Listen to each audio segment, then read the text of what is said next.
যারা আধা নামাজি বেনামাজি, ওদের রমজান মাসে রোজা হচ্ছে হিন্দুদের উপবাসের মতো।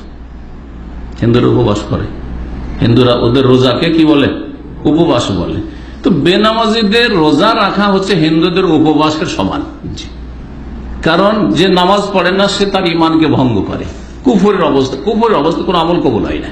কুফরের অবস্থায় কোনো আমল কবুল হয় না। ভালো করে শুনবেন, ফজরের নামাজ পড়েন না, সাহারি খেয়ে রাত 12টায় শুয়ে গেলেন আর রোজা রাখলেন, 4 ওয়াক্ত নামাজ পড়েন, কি আশা করছেন আল্লাহর কাছে? বঞ্চিত হতভাগা। কোনো আশা করেন না আপনি, এই আশা করে লাভ নেই আপনার।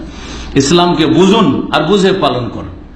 আর জাতিগত ইসলাম, দেশে যেটা পেয়েছি সেটাই ইসলাম, ওই ইসলাম পালন করে নাজাত পাওয়া যাবে না। শিখতে হবে।